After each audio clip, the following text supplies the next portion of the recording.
A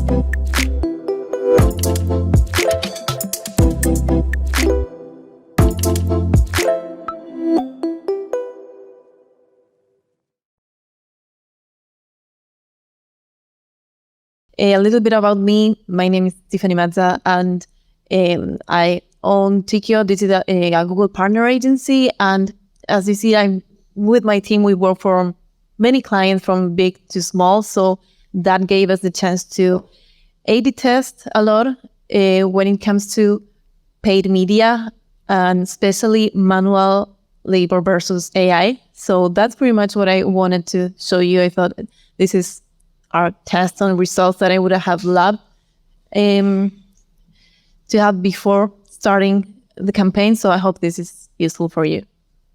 Well, first of all, paid media is not new to AI. I know that in the past years, we see AI everywhere, but platforms like Meta Ads, Google Ads started using AI, machine learning in their early days. So that's why there are a lot of capabilities within paid media with AI. Like we can use it for performance forecasts, to reach new audiences. We can pretty much tell the platforms like, hey, this is my audience, but you can tell the platform like, hey, find similar audiences so that I gain more reach. We can create dynamic ads within the platforms, and it's very useful also for optimizing audiences, ads, budget. Like it helps a lot. And like I promised, these are some of the case studies of manual versus AI-powered campaigns. So the first one, this is in an example from Meta Ads. You have manual placements, which is pretty much telling the platform which ad you want to be shown where, like for example on Reels or on Instagram post or Facebook. And advantage placement is pretty much telling Meta to create ads with your assets, and pretty much they would adapt it to the different placements. And advantage plus placements is what they usually recommend, but as we see here, the results were better with manual placements in this case. And these are the main key performance indicators for this campaign specifically. The cost per 1,000 impressions. Impressions is the amount of times that ad is shown. It was way cheaper. The click-through rate, which is the amount of times the percentage of times people clicked the ad when they saw it, which was higher, which is something positive in this case. And the cost per click was lower when choosing manual placements. So we have a clear winner here. And then this again with Meta Ads platform. In this case, advantage plus audiences, which is telling Meta like, hey, these are some of the audiences I have, but use your AI to increase, to gain more reach. Then in this case, we also have a clear winner, but this time it's AI. Then, so this is in Google Ads. This example, it's more tricky because responsive search ads, it's a mix of manual / AI.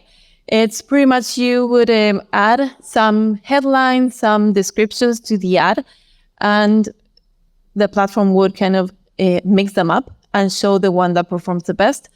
But dynamic search ads, you give the platform your URL and it would create ads dynamically. In this case, the cost per acquisition was better in responsive search ads. Click-through rate also better, and cost per click was more expensive. But in this case, since cost per acquisition, which for this client in particular was the acquisition was a sale, and that is the main key performance indicator, then we have the winner, the more manual kind of campaign. Then we have, so this kind of campaign is which is Performance Max. It's one of the newest campaigns that Google is trying to push. I was personally very skeptic because what it consists of is you give the platform the assets like text, descriptions, videos, images, your logo, and with that campaign, they would target pretty much everything like YouTube, Gmail, Google Maps, every Google platform available. Then regular campaigns would be creating those campaigns separately, one for YouTube, one for Gmail, like one for search. But surprisingly, at least for me, in this case, Performance Max one, again, cost per acquisition was the main KPI. So click-through rate was not as relevant as cost per acquisition in this case. Then we have Google Display Network. And for this one, I want to show you in platform, because this one always AI wins. With the responsive display ads, it's giving the platform headlines, descriptions, images, videos, and they would create different ads and show them within the different placements they have. And the regular display ads is asking the designer to create them with the text, with the logo and everything needed, and then uploading them. This one, for here, like always AI wins. So that's why I want to show you for this thing in particular in platform, how it's done. This is like a dummy account I have. So let's create a display campaign. So display is mainly, whenever you're on a blog post or in a website and you get to see ads. So that is the display network. So these ads will be shown there. Let's create one. Does anyone have a website, a business that they would like to, that you would like me to create ads for? Yes. HelloWonder.com? .ai. Awesome. So, and what's your objective? Leads, sales, awareness? Perfect. Great. So let's create, I want to go directly to the, here, to the ad creation part. This is a bit, so.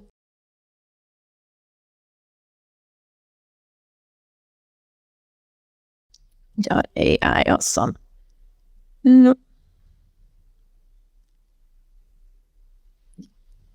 Let's go to the ad creation. Then we can skip this. No, we can't.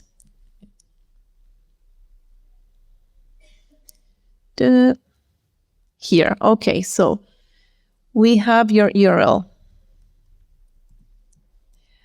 Your name, if it's Hello Wonder. And now the platform is asking us to add images. So let's add images. And we already have your website. So it's already suggesting some of the assets that you have there. We can add this one. Save. Awesome. Let's see these ones. Okay, we can, the more we add, the better, because that will enable the platform to test with more assets. So let's choose like that. It will ask us to create for the different placements available. We'll need more. And also, if we have, do you have any social media? Like here, we can scan Instagram to see if there's content there. We don't have there. Or LinkedIn, here. We can add these assets too. It's pretty easy. Facebook. Okay. So it's not suggesting Facebook. It's probably you don't have it in the website linked, but let's do it. Like, let's see this one. So I'm trying to find someone for this kind of dimension because it will ask me to. Well, let's see if with this images it will be okay. The logo, here we got it. Perfect. Well, here we'll have to upload another one because, of course, this is not, doesn't look great, but let's do it. we can upload from the computer. Now we are just grabbing from the website directly. Video is not even mandatory, but images, yes. So since we don't have the vertical one that it requires, we can add some free stock images that they are available. This is great with a random image. This one will be useful. Perfect. Now we'll have to add more. Let's see if this one works. We can put it like this.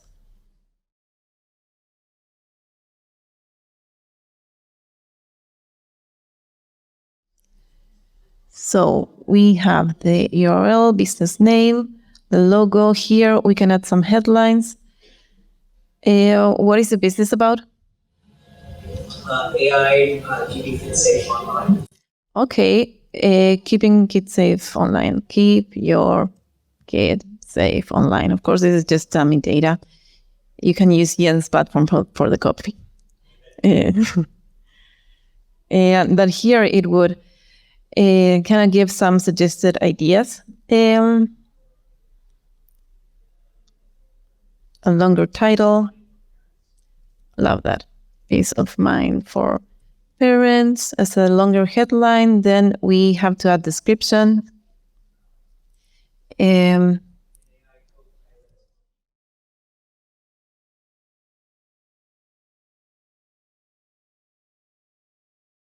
Kids safe online. Love that.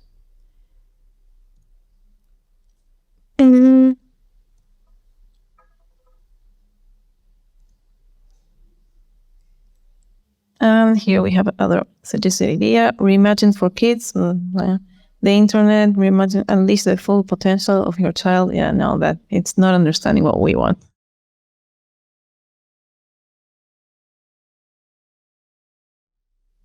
Your child explore. Love that. While you cook. Awesome. Then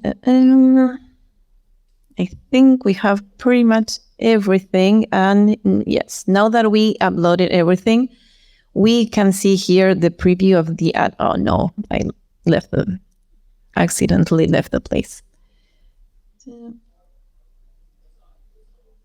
Oh, but there are like many, many different kind of ads that are created there. But yeah, it's that one. With those assets, it would adapt to the different placements available, which are a lot within the Google Display Network. But yeah, that's pretty much how you can create it. But yeah, we can return to the presentation now that you saw that. Awesome. We have the winner here. It's AI and Display Network. And so there are things that we can do. Those are just examples. And there are a lot of things that we can do to help AI help us. And one of them is to define clear objectives. Once we define the objectives, we'll be able to tell the AI what we need. And once the AI knows, the AI will be able to work towards those objectives. High quality measurement is key, mainly because maybe let's say we tell AI our objectives, but if nothing is being well measured in the website, then the AI won't really know how to achieve that objective, that goal. So that it's also very important to have. Provide the AI with your main key performance indicators, mainly so that it's really related to the other two items. It's so that the AI can work towards the objective. Sometimes, within the same account, you might have a lead generation objective or sales, and it might vary depending on the campaign as well. If it's more for brand awareness, then the objective will be different. So it's good to provide with the different KPIs to the platform. And then provide AI with content like we just did. The more content, the better, so that it optimizes towards our objective. Then with customer data, and with customer data, it doesn't need to be anything private. It's mainly the emails, because when we provide with the customer data, then the platform knows who buys from us, and it will be able to create audiences similar to those who already get our product. So that kind of tactic is usually very useful. And then ongoing monitoring. As we see, AI is not always right. AI doesn't always make provide the best results. So it's important to monitor the campaigns. Then these are just some of my personal thoughts on how the future of AI will look like. One of them is hyper personalization, like seen before. Like the more content we provide, the more personalized the ads will be. Mainly the more data from our clients we provide to AI, it will be easier for it to show custom data to the person depending on their needs and wants. Then the creatives, now we did is not really AI generated creatives. We provided with data and created the creatives, but at some point I'm pretty sure that it will detect the person and will know what to show to that specific person. And the campaigns will be more autonomous. Fortunately, not today because I still need my job. But that's what I see happening in the near future. And then, some key takeaways. It's always make your own tests. These, like I said, are just examples. It's a good place to start with, but it varies a lot from industry to industry, the results. It varies a lot depending on the amount of data that you provide to the AI. So it's good to create your own tests. Don't be afraid to fail, mainly because you might have an assumption, but let the numbers speak. It's always better to let the numbers speak. And it's not that you are wrong if the numbers are not aligned with your thoughts. It's just that everything changes every day, so it's a good thing to test and let numbers speak. And then don't always fully rely on AI. Again, it's always great to monitor, so that's important thing to do. And provide AI with a lot of data. The more data, the better. So, thank you for your time and feel free to ask questions.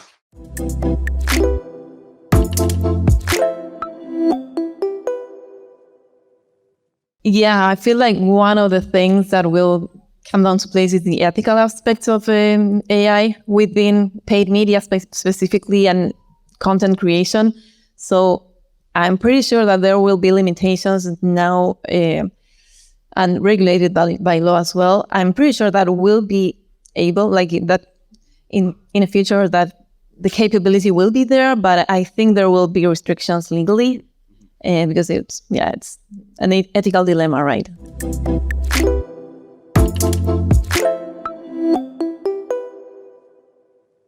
The most personal, it's getting the data.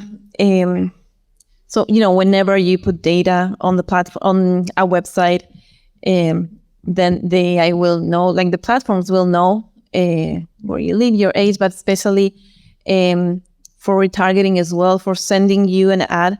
It's now the personalization is very based on your behavior within the website. Let's say you are buying a plane ticket. So you search you want to go to Hawaii, then you won't receive the general company ad. You will receive the, hey, come to Hawaii, and with a Hawaiian and a photo of a person on Hawaii.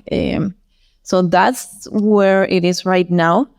But for more than 10 years, I've been working in digital marketing, and I've seen an increase of personalization within ads and campaigns, and the capabilities of it as well. So.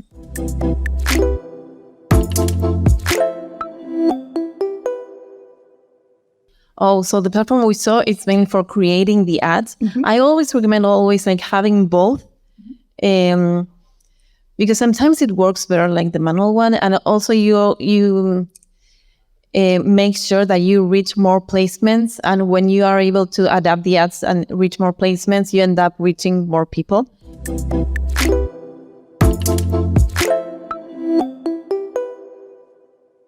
there are like many instances in which it can be used. So let's say you tell AI that your objective is sales, and you say the AI, the campaign optimized towards sales.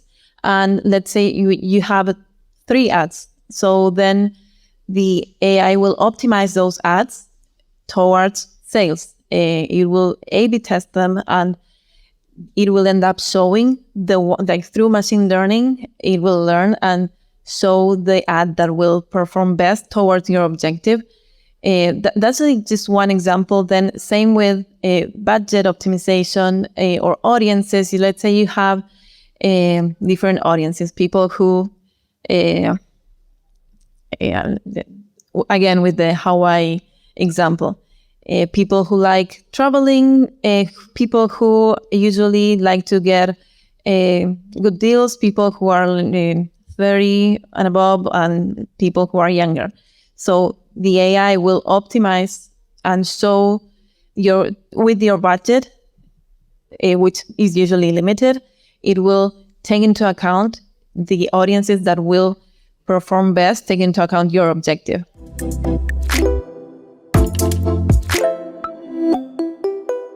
It needs some time, but I always like looking at it not in terms of the time needed to, it's very common that people will say like, okay, so for how much time do we need to test this, for example, or how much time do we need to let AI work so that we can improve metrics and get to our objective. It's not that much about time, but it's more about having the statistically represented enough data to make a smart decision. Sometimes it's 2-3 weeks, but let's say that you have low budget. If you have low budget, then in 2-3 weeks you won't reach that number. So you will need to leave the campaigns run a bit longer until you gain enough data to make a smart decision.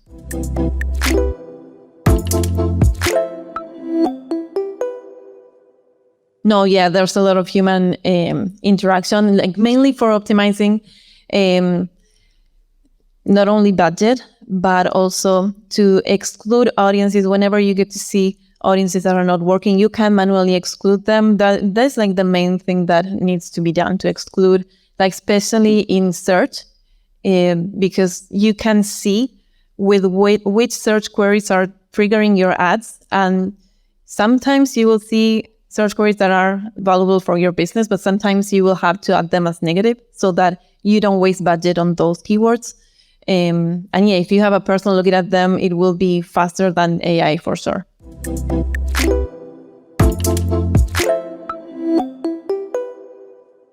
We handle this internally, and with reports, of course, accordingly.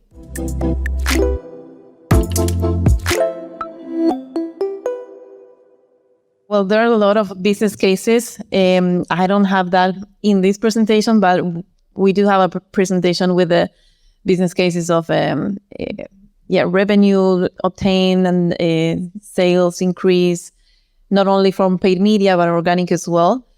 But yeah, I'm happy to share that with you. Like, it's in another presentation, but I have that also, like, testimonials and stuff.